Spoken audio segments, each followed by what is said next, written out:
은혜로운 귀한 찬양 감사드립니다. 이제 성경 말씀을 봉독하겠습니다. 오늘 우리에게 주시는 하나님의 말씀은 구약 성경 열왕기상 17장 1절부터 7절까지의 말씀입니다. 우리에게 주신 말씀을 한 절씩 교독하겠습니다. 17장 1절입니다. 길르앗에 우거하는 자 중에 디셉 사람 엘리야가 아합에게 말하되 내가 섬기는 이스라엘의 하나님 여호와께서 살아계심을 두고 맹세하노니 내 말이 없어지면 수년 동안 비도 이슬도 있지 아니하리라 하니라. 여호와의 말씀이 엘리야에게 임하여 이르시되 너는 여기서 떠나 동쪽으로 가서 요단 앞 그릿 시냇가에 숨고 그 시냇물을 마시라. 내가 까마귀들에게 명령하여 거기서 먹을 이에게 그가 여호와의 말씀과 같이하여 곧 가서 요단 앞 그릿 시냇가에 머물매 까마귀들이 아침에도 떡과 고기를 저녁에도 떡과 고기를 가져왔고 그가 시냇물을 마셨으나 함께 읽습니다. 땅에 비가 내리지 아니하므로 얼마 후에 그 시내가 마르니라. 아멘. 찬양대처럼 우리 모두가 다 생명 되시고 소망 되신 주님 앞에 모든 영광을 올려드리겠습니다. 제가 다윗을 잠깐 멈추고 여러분들에게 좀 특별 선물을 드리려고 합니다. 받으시겠어요? 감사합니다. 그 뭐냐면 엘리야를 가지고 여러분들을 다 그릿 시냇가로 초청하겠습니다. 그리고 초청할 때 VIP로 초청하겠습니다. 아주 소중한 분으로 초청을 하도록 하겠습니다. 오늘 말씀의 제목은 걱정 극복입니다. 걱정은 우리가 없어지라고 해서 없어지는 것이 아니고 걱정은 우리가 믿음으로 극복을 해야 합니다. 그런데 오늘 이 사회는, 이 세상은 수많은 걱정거리가 많죠.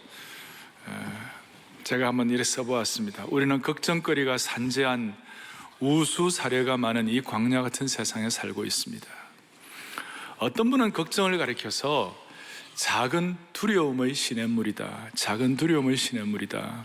무슨 말인가 하면 사람들의 마음에 작은 두려움의 시냇물이 합쳐져 가지고 나중에는 거대한 걱정이 큰 물길이 되고 두려움의 강을 형성한다고 했습니다.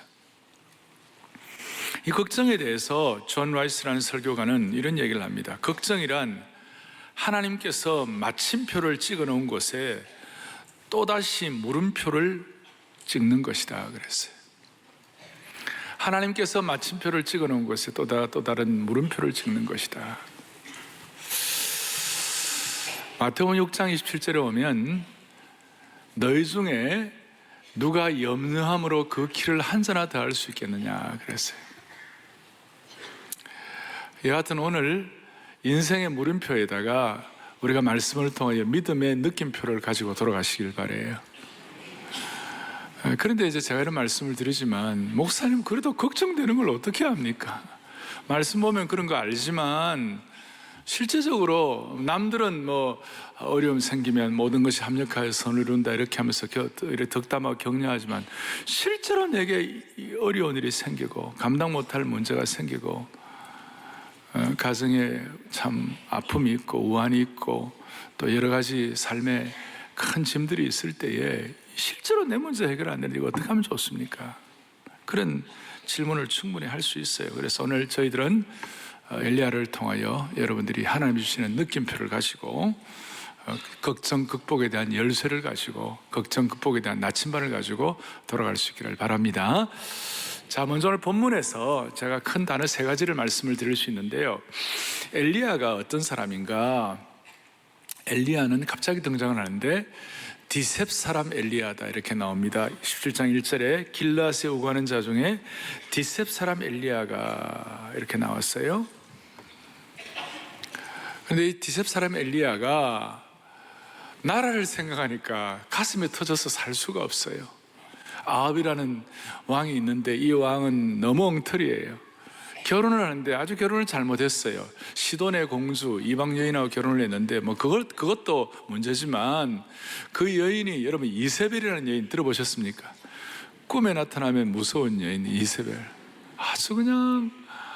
아주 지독하게 악독한 여인이었어요. 자기만 문제가 있는 것이 아니라 그 시돈에서 수많은 이방 선지자들을 데려와 가지고 온통 이스라엘의 영적 판도를 바꿔놓고 영적으로 오염시키고 나라가 도덕적으로 타락하고 정말 성적으로 문란한, 정치가 형편없고 뭐 그런 일들이 났기 때문에 우국충정을 가지고 나라를 걱정하는 사람이라면 가만히 있을 수 없는 많은 짐을 지고 있는 그런 상태였어요.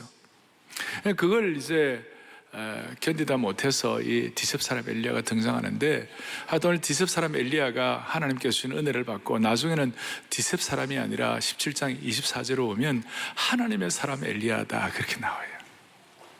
오늘 들어올 때는 오늘 우리가 뭐 서울 사람 누구, 저 영남 사람 누구, 호남 사람 누구, 또 충청도로 빠져도 안 되겠죠? 충청도 사람 누구 이렇게 되겠습니다. 나갈 때는 우리 모두가 다, 왜 강원도는 빼놓고 그러지 마세요. 자, 하여튼 제주도도 있습니다. 하여튼 어디 출신든 간에 우리가 어디에서 태어나 상관이 없이 나갈 때는 하나님의 사람 되기를 바랍니다. 자, 이 하나님의 사람 엘리야에게 이제 하나님께서 디셉 사람을 하나님 사람 만들려고, 또 그가 갖고 있는 삶의 지독한 짐들을 하나님 벗기려고 먼저 디셉 사람 엘리야가 어떻게 했냐면 1절에 보니까 아합의 왕궁에 가가지고 선지자로서 강력한 도전과 선포를 하는 거예요. 뭐라고 선포를 하는가? 여호와께서 살아계심을 두고 맹세하노니 앞으로 수년 동안 비도 이슬도 있지 아니하리라 그랬어요. 얼마나 강력한 선포인지 몰라요. 비도 이슬도 없겠다, 가뭄이 있겠다 그랬어요. 너희들이 하나님 제대로 안 섬기니 하나님께서 진노하셔서 비도 이슬도 있지 않겠다. 이제 이렇게 선전포고를 하고 아주 영웅적인 행위를 하고 멋있었어요. 왕궁에 가가지고 선지자로 선전포고를 하고 대단한 일을 했는데, 하나님은 갑자기 2절에 여호와의 말씀이 엘리야에게 임하여 가라사대, 자기는 멋지게 그렇게 선포했는데 뭐라고 하냐? 야, 너 왕궁에 있지 말고 좀 어디 가라. 어디 가냐? 3절에 너는 여기서 떠나 동쪽으로 가서 요단 앞 어디에 숨으라고요? 그리 시내가에 숨으라 그랬어요. 자기는 지금 하나님의 사람으로 선지자로 멋지게 하는데 하나님께서는 저 그리까지 시내가에 숨어라. 거기가 숨으면 뭐 어떻게 해요? 의식주를 고민해야 할, 먹고 살 걸 고민해야 할, 그야말로 멋진 사람을 좀 쫀쫀이로 만들어 놓는 거예요. 그렇게 그 명령을 하시는 거예요. 왜 그렇게 하실까? 왜 지금 자신은 뭔가 힘있게 하려고, 하나님의 일을 힘있게 하려고 그러는데 하나님께서는 아니야, 너는 그리시네가로 내려가야 돼. 왜 그렇게 하실까? 우수사려 많은 이 세상에서 하나님은 오늘도 우리에게 뭐라고 말씀하시는가? 너 좀 그리시네가에 내려가라. 그리시네가에 내려가려고 하는데 문제는 뭐냐면 우리 주위가 너무 복잡해요. 소셜 미디어라든지 오늘 하나님의 음성을 듣고 좀 자신을 충전하고 그럴 에너지, 그럴 마음의 어떤 주님의 음성을 듣는 그런 시간들을 확보하기가 쉽지가 않아요. 근데 주님은 오늘 뭐라고 말씀하시냐? 그리 시내가로 내려가라는 뜻은 뭐냐면 거기 가서 나와 함께 독대하고 거기 가서 영적으로 너 자신을 돌아보며 거기 가서 너 자신이 영적으로 충전하라, 그 말이에요. 왜냐하면 17장에 하나님께서 엘리야에게 이 말씀하신 이유는 바로 뒤에 18장에 뭐냐면 대영적 전투가 일어나요. 갈멜산 전투가 일어나요.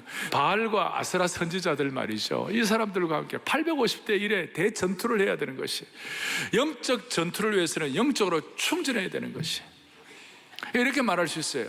우리가 우수사려, 걱정, 근심 이거 없애달라고, 극복하게 달라고 막 그렇게 기도하기 전에 하나님과 독대하는 시간이 여러분들이 있기를 바랍니다. 영적으로 충전하는 시간이 필요하다는 것이, 주님과 나만이 홀로 있는 시간이 필요하다는 것이, 하나님께서는 하나님의 많은 기적을 일으키실 때마다 기적이 일어나기 전에 꼭 하나님께서 먼저 외롭게 하나님과 독대하고 충전하고 난 다음에 그 다음에 하나님이 일하셨어요.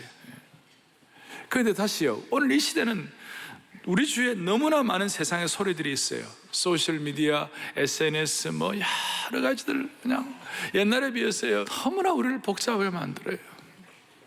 그러니까 내가 하나님과 좀 독대하면서 하나님과 영적으로 좀 충전하고, 바울이 마치 아라비아에 3년간 가가지고 본격적인 사역을 시작하기 전에 하나님과 독대하면서 자신을 돌아보고 영적으로 충전하는 시간이 있었던 것처럼 우리가 좀 그것이 필요하거든요. 신학교 시절에 우리 교수님이 늘 그러셨어요. 물론 서양 사람들이니까 뭐 그것이 나름대로 일상화되어 있긴 하지만 하루 중에 뭐 한 30분, 그 일주일에 반나절, 한 달에는 반드시 한 하루 정도는 반드시 one day in prayer, 하나님과 함께 충전하는 시간을 가져야 한다. 예? 그런데 이걸 한 달에 하루가 안 되는 사람은 half day in prayer, 적어도 반나절이라도, 한 달에 반나절이라도 하나님과 충전하는 시간을 가져라. 예. 왜 충전해야 합니까? 영적으로 충전하지 않으면 영적으로 전투할 수 없어요. 우리가 영적으로 충전하지 않으면, 걱정은 여러분, 수많은 걱정이 인생에 사라지지는 않아요. 문제는 그 걱정을 극복할 수 있는 영적인 능력을 가져야 되는 것이에요. 그 기간이 우리에게 확보해야 된다는 것이에요. 신앙인들이 고요히 홀로 하나님과 만나는 것이 얼마나 중요한지 찰스 스윈돌 목사님은 이렇게 얘기를 합니다. 보시죠. 하나님께서 우리에게 최상의 생각들을 나누어 주시는 때가 언제예요? 홀로 있는 고독한 때예요. 우리에게 영적인 통찰력을 주고 진짜 중요한 일을 결정하게 하고 정말 필요한 생각들을 갖게 하는 것이 언젠가 하면 홀로 있는 고독한 때예요. 그리스도인가로 내려가는 것이에요. 저는 필요하면 오늘 이 자리가 하나님이 예비하신 그리스도인가가 되기를 소망합니다. 홀로 있을 때, 제가 아는 어떤 장로님, 사업을 잘 하시는 장로님이 계시는데 제가 물어보죠. 장로님, 어떻게 그렇게 사업을 잘 하시고 판단을 바로 해가지고 방향을 잡습니까? 제가 물어보면 그 장로님이 이런 얘기예요. 목사님, 저도 수많은 결정을 하고 수많은 방향을 잡아야 되는데 제가 언제 방향을 잡는가? 제 영이 가장 투명할 때, 내 영이 가장 투명했을 때, 다른 말로 영적으로 좀 충전되었을 때, 그러니까 바쁘고 복잡할 때 결정하지 아니하고 영적으로 가장 투명할 때 결정할 때마다 하나님이 기적과 같은 일을 베풀어 주셨습니다. 여러분, 하루 이틀이라도 주님과 독대하면서 주님과 충전하는 일이 있기를 바랍니다. 이것은 인생살이도 마찬가지예요. 우리는 인생을 살아가는 사람인데, 여러분, 인생살이에도 하프타임이 필요해요. 운동 경기에 하프타임이 있잖아요. 충전의 시간이. 여러분, 지금 축구 같은 경우는 전반전이 있고 후반전이 있는데 중간에 하프타임이라고 그러잖아요. 앞에 45분 하고 후반전 45분 하기 전에 한 10여 분 쉬잖아요. 그 시간 없이 후반전 못 하잖아요. 인생은 두 종류의, 표류하는 사람이 있고 항해하는 사람이 있어요. 표류는 되는 대로 끌려가는 것이고 되는 대로 그냥 부평초처럼 왔다 갔다 하는 것이에요. 뭔가 방향이 잡혀 있잖아요.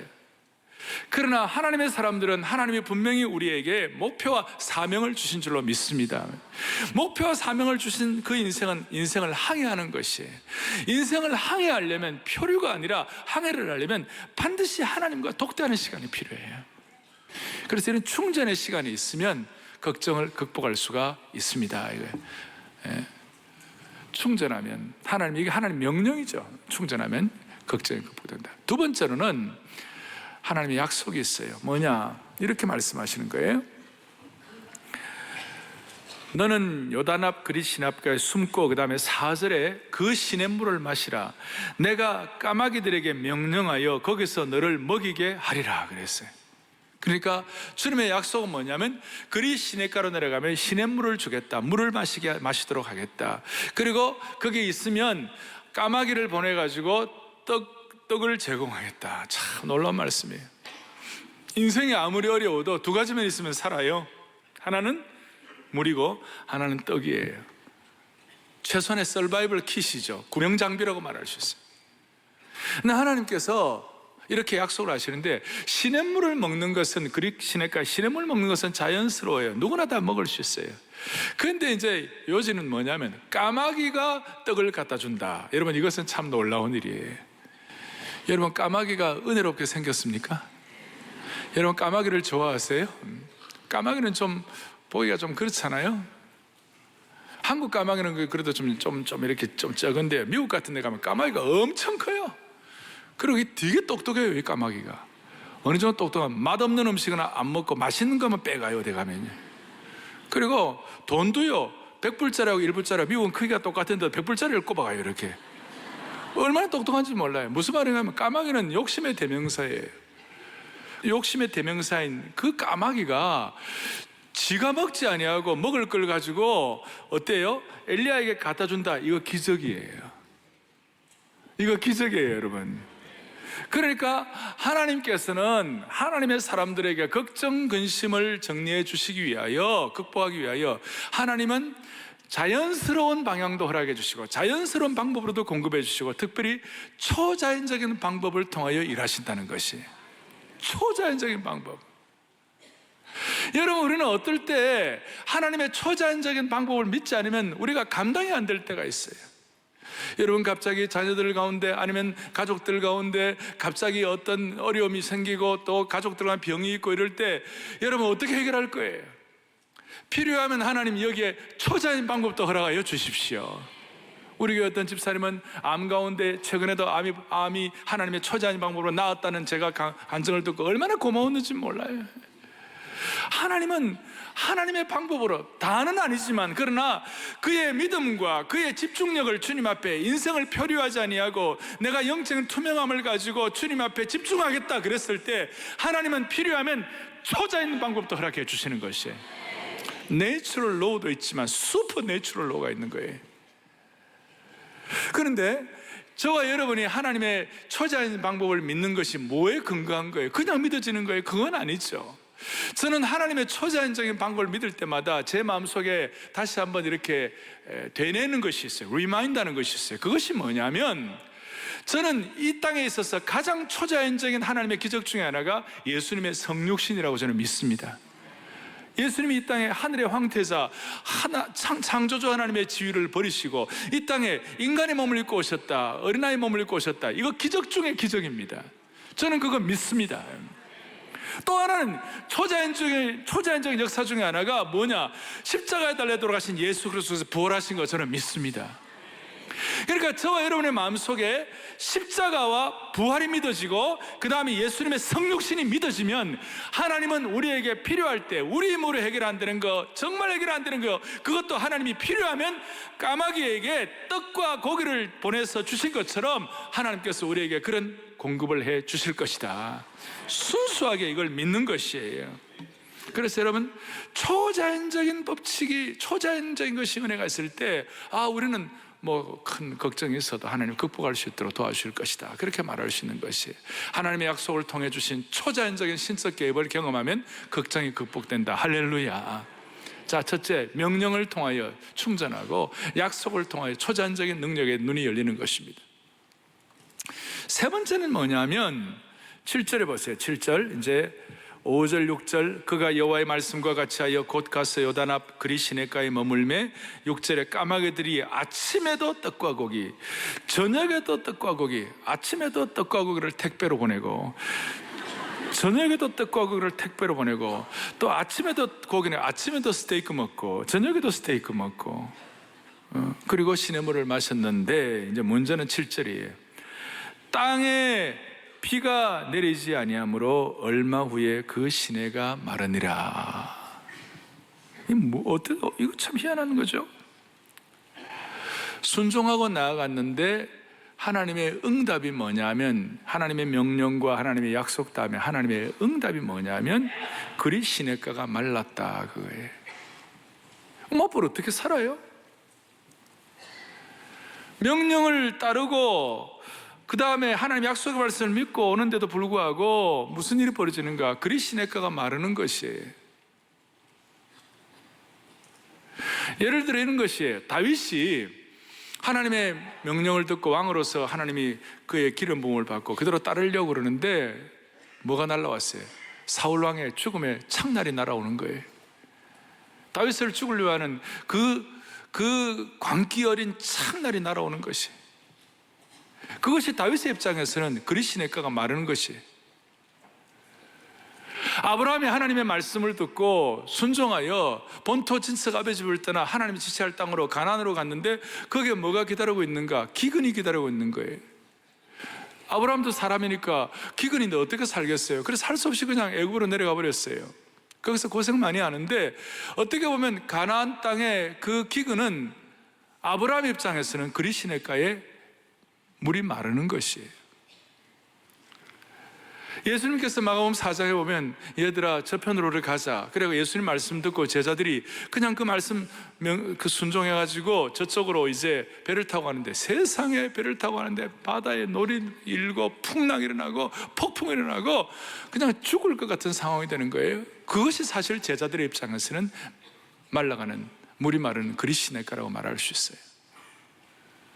많은 분들이 주님 섬기고 헌신하고 주님 더 사랑하고 주님 정말 제대로 믿어보겠다고 결심을 하고 최선을 다하고 주님 정말 사랑하는데, 되어가는 형편은 정말 더 어려운 일들이 많이 일어나고 걱정거리가 점점 더 커지는 거예요. 이거 어떻게 하면 좋아요? 그게 우리에게는 그리시네가의 물이 마르는 것이에요.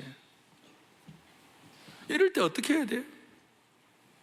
하나님 앞에서 이럴 때 도대체 어떻게 해결이 안 되는 것이에요. 그리고 답이 잘 없어요. 저는 이 말씀을 준비하다가 제가 잘 아는 브라이언 채플이라는 미국의 구원사적 설교의 아주 훌륭한 목사님이 계세요. 그분이 쓴 책 가운데 성도의 불행에 대해서 답하다라는 책의 내용을 읽다가 바로 이 면이 참 우리 성도에 도움이 되겠다 이런 생각이 됐고, 또 저 자신도 그런 생각이 들었어요. 이런 내용이에요. 믿음이 독실한 광부가 있었어요. 신앙 좋은 광부가 있었어요. 하나님의 말씀을 믿고 순종한 일에 열심히 한 사람이었어요. 근데 그 광부가 젊을 때 크게 몸을 다쳤어요. 그 이후로 이 광부는 몸이 더 약해져가지고 계속 침상에 누워 있어야 되는 거예요. 그러는 동안 동료 광부들은 결혼을 하고 가정을 가지고 손자 손녀를 보고 지켜보고, 그러다가 어느덧 이 누워있던 광부는 독신으로 노인이 된 것이에요.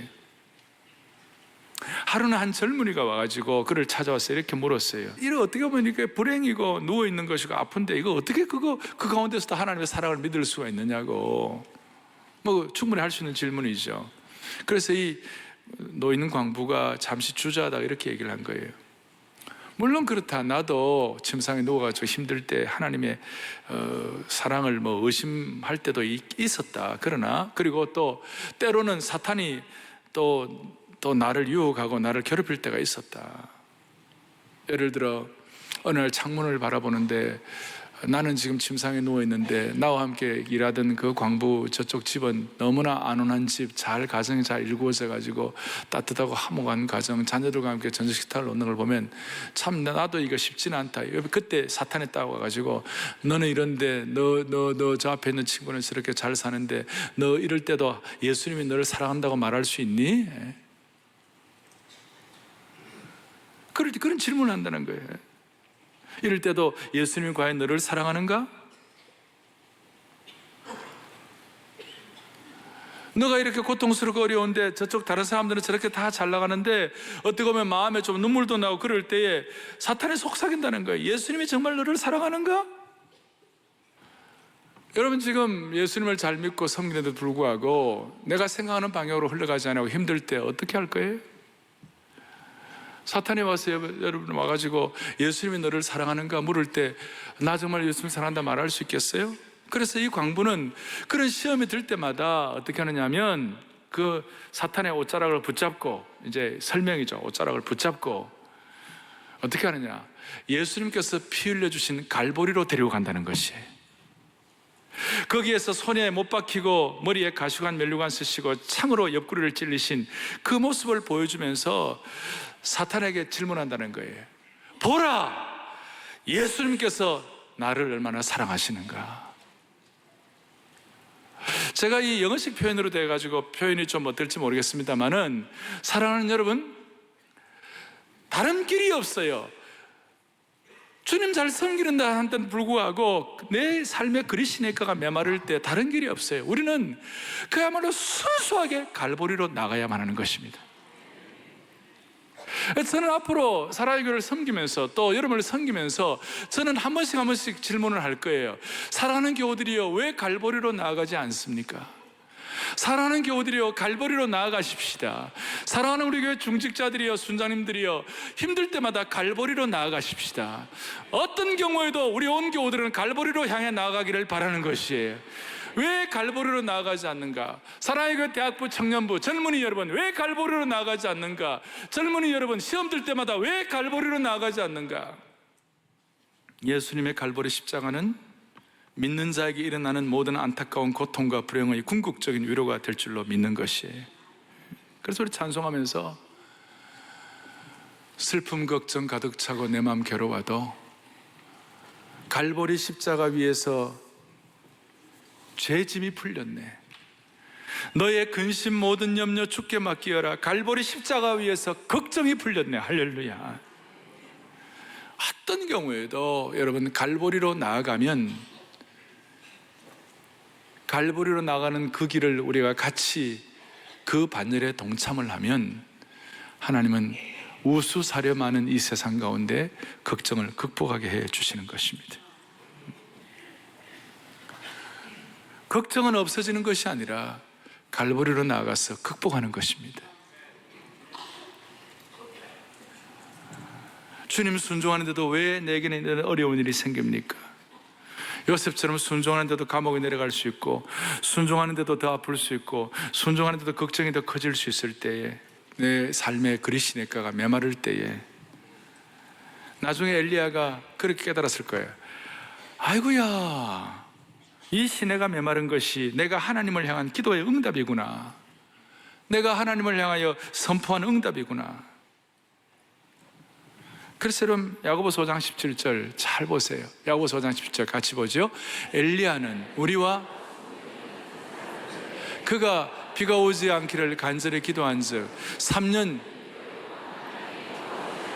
여러분 잘 우리와 뭐 같다고요? 성전이 같다. 엘리야나 우리나 똑같다 이 말이에요. 오늘 우리가 찬양을 하며 말씀을 들으며 한 가지 꼭 기억할 것은 뭐냐면, 정말 어려울 때마다 여러분 갈보리로 나아가게 하면 성전이 같은 엘리야가 기적을 체험하듯이 하나님 우리에게 그런 기적을 베풀어 주실 것이에요. 웬만하면 하나님이 기적적인 치유와 능력을 베풀어 주실 것이에요. 순종하려고 애를 쓰는데도 불구하고 계속 힘이 들면 오늘 이 힘든 것이 하나님의 응답이구나 라고 생각하면, 그것이 응답의 과정이라고 생각하고 갈보리로 갈 때마다 하나님은 붙잡아 주시는 것이에요. 그러니까 하나님이 내 기도에 응답하고 있구나. 무슨 말이냐면 히브리서 5장 8절 9절을 보면 이렇게 나와 있어요. 보겠습니다. 그가 아들이시면서도 받으신 고난으로 뭘 배웠어요? 순종을 배워서 그 다음 뭡니까?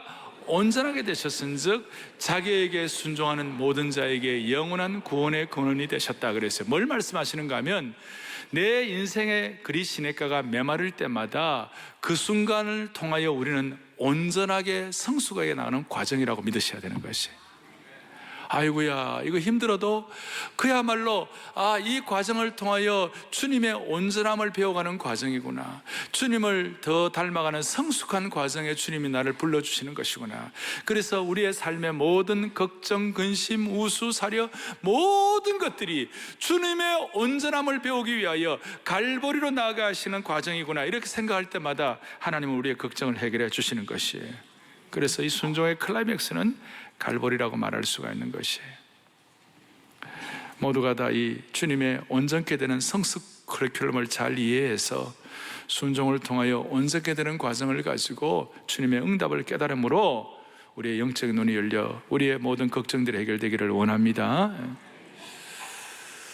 이제 적용하겠습니다. 제가 한두 가지 적용을 하겠습니다. 우리가 영적 충전도 하고 또 하나님의 초자연적인 은혜도 받고 그 다음에 어려울 때마다 갈보리 십자가로 나가면서 주님이 해결해 주시는 그것을 깨닫는 사람들에게는 어떤 확신이 드는가 하면, 하나님은 모든 걱정 가운데 절대적인 안전망이 되는 걸 믿습니다. 이거예요. 절대적인 안전망. 무슨 말이냐? 높은 빌딩에서 유리를 닦는 사람이 있어요. 그들이 그렇게 높은 빌딩에서 빌딩의 외벽에서 일할 수 있는 이유는 딱 하나예요. 그들이 무슨 거미손을 가진 것도 아니고 뭐 대단해가지고 날아다니는 사람도 아니고, 이 높은 빌딩에서 유리창을 닦는 사람은 딱 하나예요.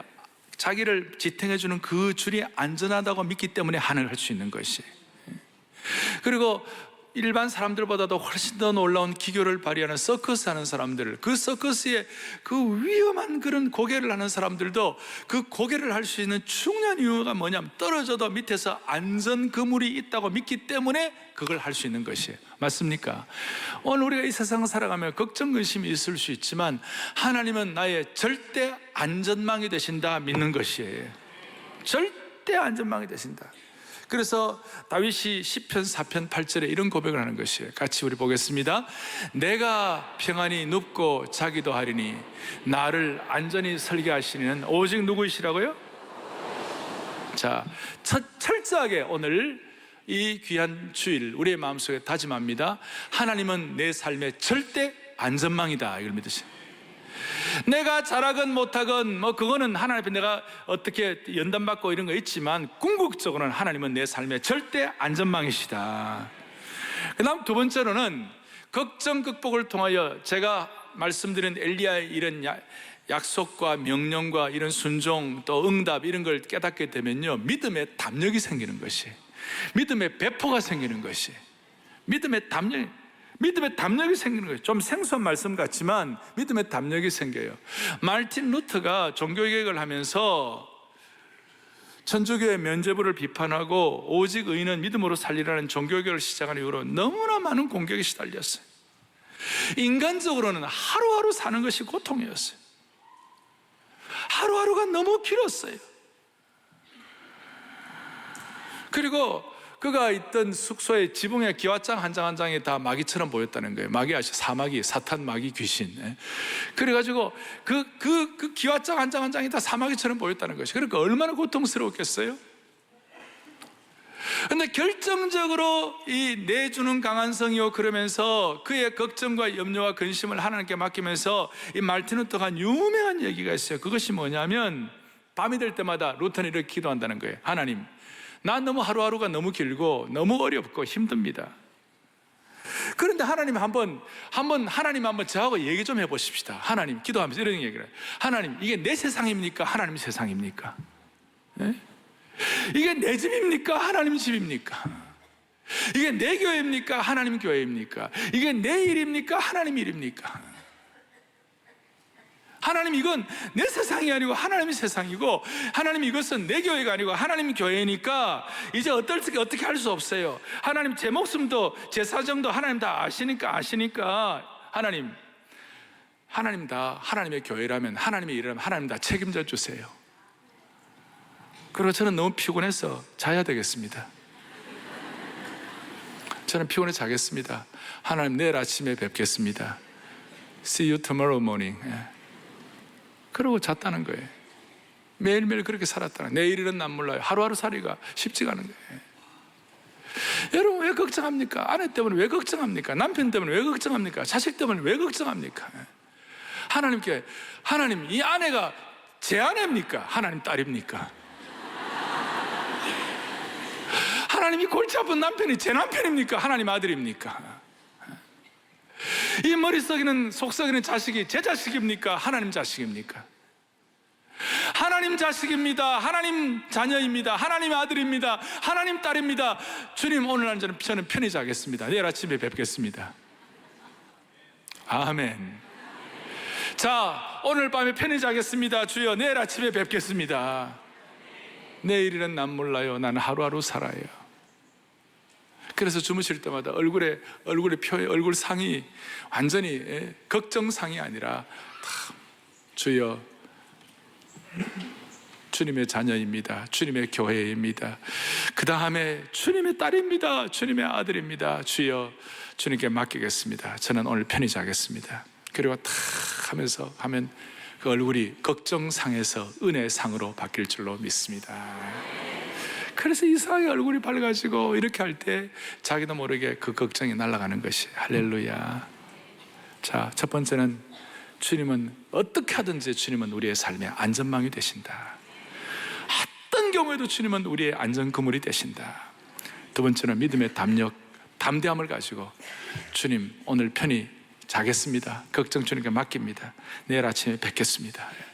그리고 우리는 담대함을 가지고 영적 투명성을 집중하면 하나님이 반드시 일하리라고 믿고, 그리고 말씀한 대로 그리시네가가 말라도 그것이 하나님의 순종의 과정인 줄 알고 우리가 주님의 온전함을 닮아 성숙할 때 우리 모두는 영적으로 성공하여 걱정, 근심을 극복하고 주님의 사람으로 무장될 수 있으리라고 믿습니다. 할렐루야.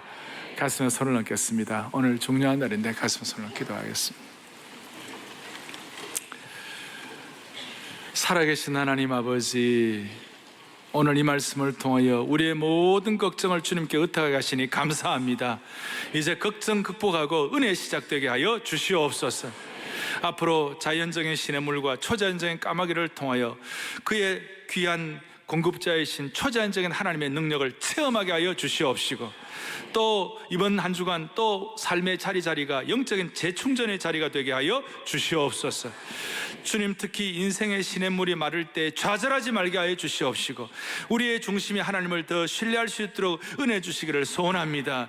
한 걸음 더 나아가 우리가 당하는 어려움과 인생의 가뭄과 고난이 하나님의 응답이었다는 것을 깨닫는 높은 차원까지 올라가게 하여 주시옵소서. 어떤 어려움과 걱정 가운데서도 항복의 수건을 던지지 말게 하여 주시옵시고, 힘들 때마다 어떤 경우에도 갈보리 십자가 앞에 나아가서 절대 안전망 되시는 믿음의 배포와 담력을 주시는 그 주님을 믿고 오늘 밤도 편히 잠들게 하여 주시옵소서. 할렐루야. 이 귀한 주의를 주신 주님을 찬양하며 우리의 생명 되시는 예수 그리스도 이름 받들어 간절히 기도 올리옵나이다. 아멘. 슬픔 걱정과 내 맘 괴로워도 갈 십자가 위에서 죄지 놀라운 사랑의 갈보리, 놀라운 사랑의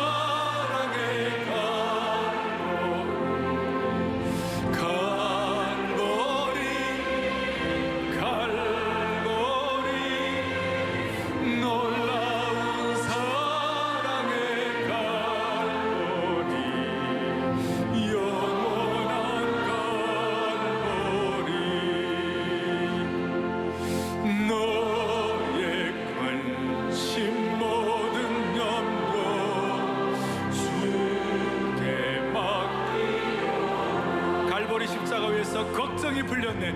갈보리 십자가 위에서 걱정이 풀렸네. 놀라운 사랑의 갈보리, 놀라운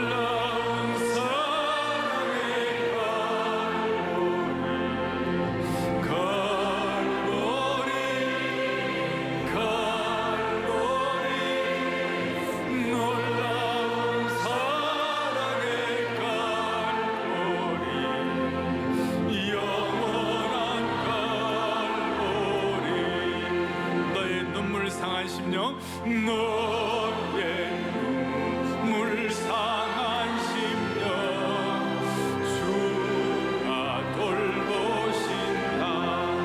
갈보리 십자가 위에서 걱정이 풀렸네. 갈보리 십자가 위에서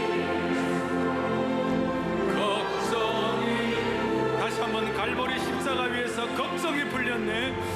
갈보리 걱정이 풀렸네. 걱정이 풀렸네. 놀라운 사랑의 갈보리,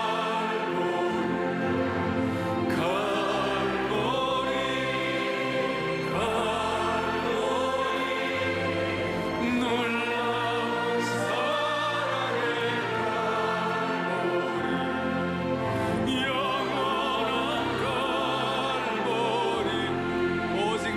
세상은 들리고 세상은 들리고 사람들은 변하여도 나는 주를 섬기니 주님의 사랑은 영원히 변하지 않네. 나는 주를 신뢰. 믿음은 들리고 사람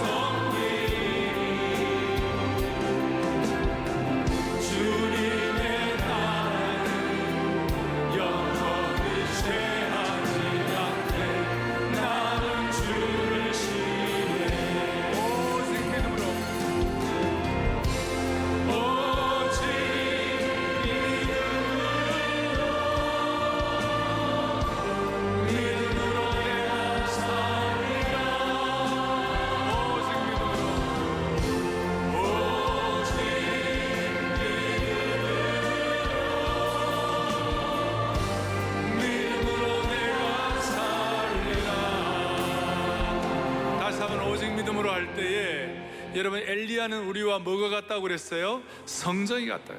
성품이 다 똑같은 사람이에요. 딱 하나 차이가 있다면 오늘 약속의 말씀 믿고 시냇가가 말라도 하나님이 응답인 줄로 확신한 것이에요. 그리고 점점 더 성숙해져가는 것이에요. 그러니까 영적 전투를 할 수 있도록 하나님께서 그를 붙잡아 주시는 거예요.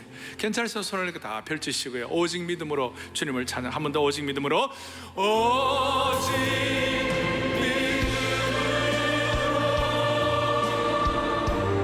믿음으로 말미암아 살리라.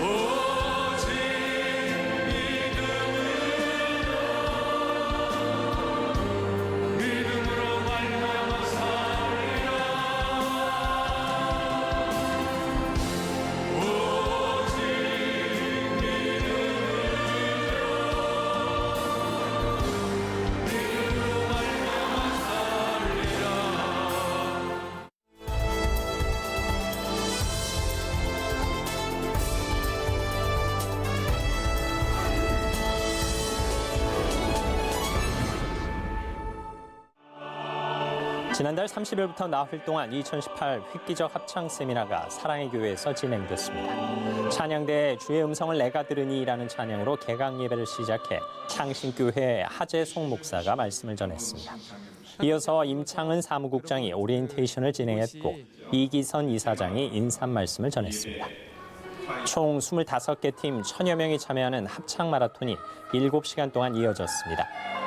어린이 합창단의 청아한 찬양을 시작으로 부드럽고 풍부한 울림으로 표현한 여성 합창단, 섬세하고 영감 있는 합창을 들려준 선교 합창단, 웅장하고 강한 메시지가 담긴 남성 합창단이 각기 다른 느낌으로 구원의 은혜에 감사하고 주의 길을 따르겠다는 고백을 담아 찬양했습니다.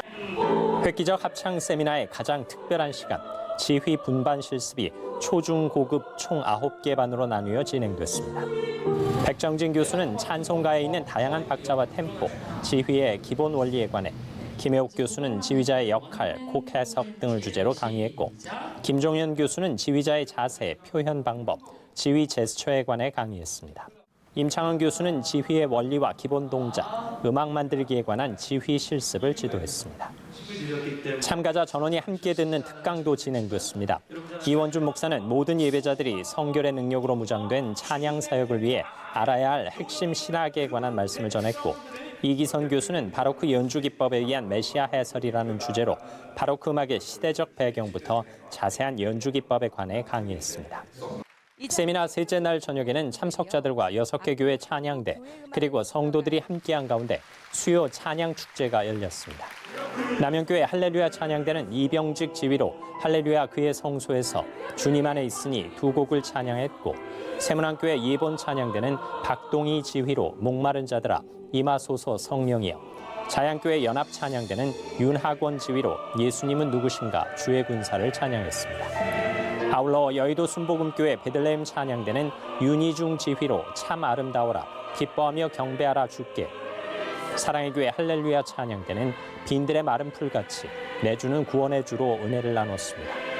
또 지구촌교회 주은혜 찬양대는 이상길 지휘로 못 박힌 손과 발, 날 사랑하심을 찬양했습니다. 끝으로 수요 찬양 축제를 빛낸 찬양대 전원이 주 예수보다 더 귀한 것은 없네를 찬양하며 하나님께 감사와 영광을 올렸습니다. 기상관 측 111년 역사상 최고의 무더위에도 불구하고 찬양 예배자들이 한마음으로 함께한 2018 획기적 합창 세미나. 이번 세미나를 통해 한국교회 찬양 사역의 새로운 변화가 시작되고 교회마다 아름답고 영감 있는 찬양으로 은혜가 넘치기를 소망합니다.